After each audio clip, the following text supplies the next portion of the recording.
Parang kinakabahan si Rowel, bro. Oo nga. Rowel, relax ka lang, Rowel. Extra mo, extra mo. Kita ko sa iyong mga mata, bro. Kinakabahan ka. Itzy. Rochelle. Wala na Rochelle. Wala nang Itzy. Yan ang bagong love team natin. Ido. Rochelle. Ano? Huh? Eggshell.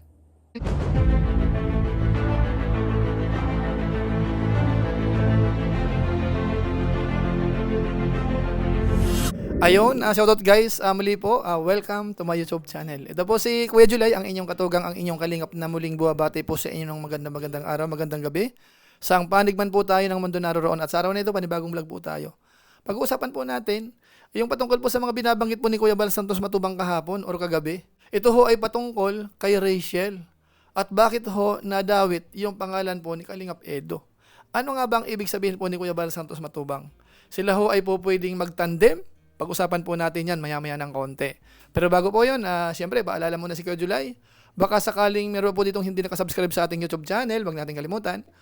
July Paunil. Tapos, pakipindot lang po yung notification bell button para lagi po tayong updated sa aking mga video upload. Tapos yung ating Facebook page po, July Paunil 2.0, pwede po nating i-follow at saka po pwede pong i-like. So maraming salamat po. At kung okay lang naman, sina Kuya Bal Santos Matubang, Kalingap Rab po, pwede po nating suportahan ang kanilang YouTube channel. At kung okay lang, idamay ho natin yung mga Lingap partners. So maraming salamat po sa inyong lahat. Ngayon tuloy na po tayo, pag-usapan na po natin itong patungkol nga po sa mga binanggit ni Kuya Bal Santos Matubang about Rachel. Bagamat nag-umpisa po yan doon po sa kanyang topic dahil magbi-birthday daw si Rachel, kung ito nagkakamali, sa Martes. Tapos marami pa po siyang binanggit, mga kabayan po natin, na nakakapanibago. Kamukha halimbawa, nabanggit nga po yung pangalan ni Kalingap Edo. Bagamat siyempre ho, alam naman natin na may pinagdadaanan ho yung dating love team po ng Team Kalingap na involved po si Kalingap Edo ho. Kaso nga lang ho, ang sitwasyon sa ngayon ay unti-unti po yung inaayos, pinapahilom, at sa tingin ko ho, bawat panig naman ay gusto na rin po ng katahimikan. Kaso nga lang ho, bakit kaya ho nabanggit ni Kuya Bal Santos Matubang yung pangalan po ni Kalingap Edo nung dinidiscuss niya po yung about kay Rachel? Siguro ho, kuha tayo ng clips po doon sa mga binanggit po ni Kuya Bal Santos Matubang patungkol ho kay Papa Ed at saka po kay Rachel. Ito po yun. Yamot pag nakakakuha ko ng another love team kay Rachel, di maganda. Mali natin, di ba? Mas gwapo pa kay Roel. Oh, mali natin. Walang makakapagsabi na yung may dumating dyan na i-love team na mas maganda kay Roel. Di oh. Mali mo, sila magkatuluyan. 3 months na wala si Roel, di ba? Nagpunta dito sa bahay nila. Pinabayaan silang kay Rachel.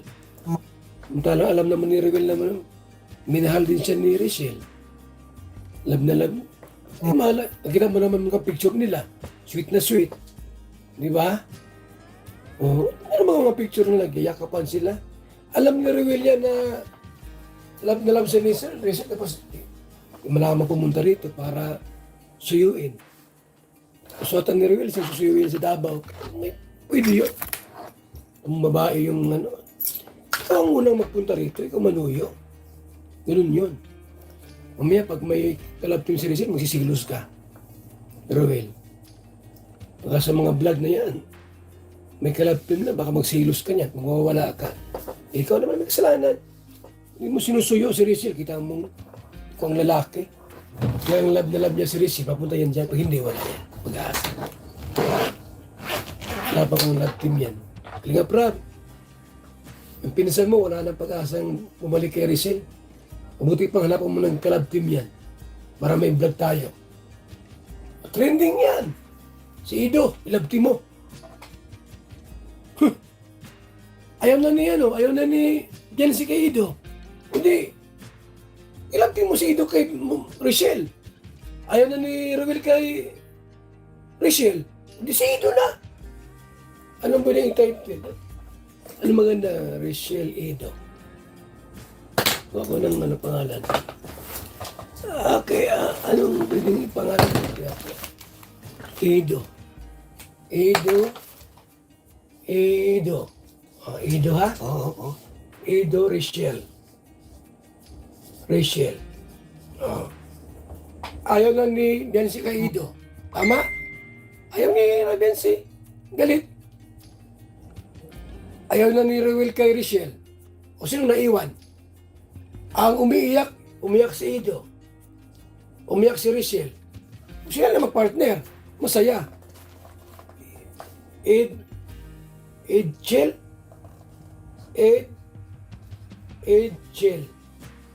Oh. Edgel. Edo, Rachel. Edse.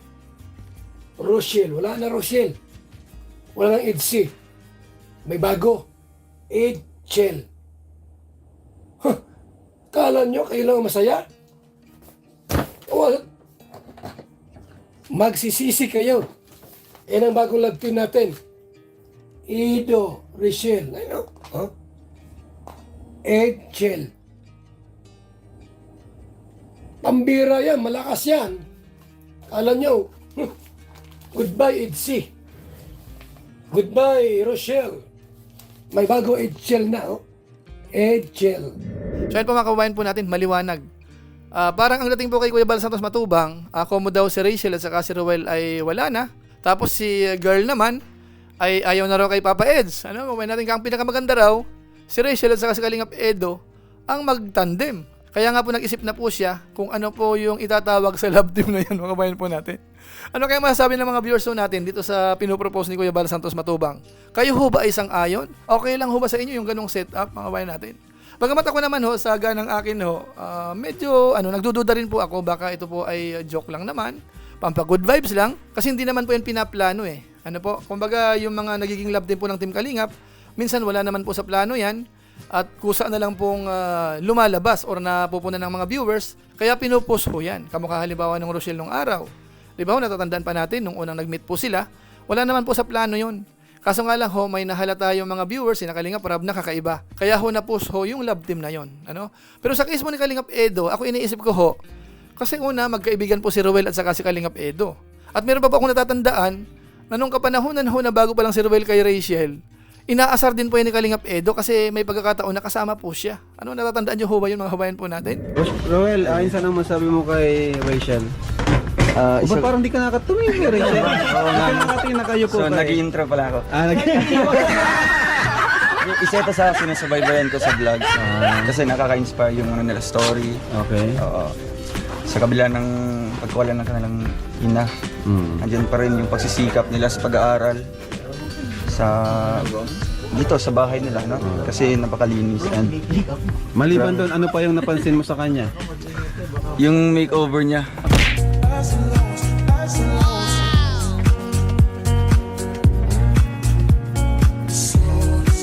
Ganda niya. Ganda? Ganda niya. Dito na ikaw! Hindi. Ay, yung message ko sa kanya. Message. Sige, move on tayo. Ano lang, anong grade ka na nga? Grade 11. Gusto mo maging engineer. Kaya nakasubscribe na ako sa channel. Message ko lang po sa iyo. Pagutin yung pag-aaral, no? Tapos yung... Parang kinakabahan si Roel, bro. Oo nga. Roel, relax ka lang, Roel. Extra mo. Nakikita ko sa iyo mga mata bro, kinakabahan ka.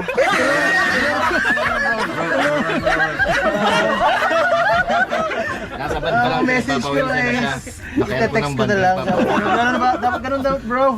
Ang message ko sa'yo, i-chat ko na lang. Ay, kaya Kasi mahalagan. Sabi na, bro. Para Chat may mo lang contact ka mo. na agad. Tapos kunin mo yung messenger niya. di ba ano? Rachel, yung ano mo? Facebook. Rachel. Alam ko na yung ano niya. Alam mo na pala. Alam ko na. Grabe, parang kakaiba ngayon si ano. Kakaiba ngayon si Roel, bro, na parang ibang Roel ito. Kaya para sa akin ho, hindi pa ako masyadong kumbinsido na po pwede yung ganun. Pero alam naman ho natin, kapag si Kuya Bal Santos Matubang ho ang nakakaisip, minsan ho ay nagkakatotoo. So abangan ho natin mga kabayan po natin. Ito ho ba ay talagang seryoso o talagang pampag-good vibes lang naman mga kabayan po natin? Ano ba masasabi ninyo? Pwede nyo po uling i-comment po dyan sa baba kung anong masasabi natin dito sa pinopropose ni Kuya Bal Santos Matubang, na Rachel at saka po si Kalingap Edo. Bagamat alam ko po, marami ho magre-react po dito. Maraming magagalit. Yung iba naman ho siguro sasang-ayon. Pero karamihan siguro hindi papayag dito mga kabayan po natin. Pero siyempre po, antabayanan po natin ano nga ba ang magiging response ng mga viewers natin. Dito nga po sa naisip na naman ni Kuya Bal Santos Matubang, dito sa po pwedeng itandem. Ano po? So yun lang po muna siguro ang ating mixing reaction video po about dito sa binanggit ni Kuya Bal Santos Matubang. patungkol kay Rachel at saka po kay Kalingap Edo. So maraming salamat po sa inyo. Kung inyo po itong nagustuhan po, pakishare naman. So muli, ito po si Kuya July, ang inyong katugang, ang inyong kalingap na pansamantalang nagpapaalam po muna. Kita-kita ulit tayo sa mga susunod ko pang vlog. Maraming salamat sa inyong walang sawang pagsuporta po sa ating YouTube channel. Pagpalain nawa kayo ng Diyos, mabait tayong lahat. God bless.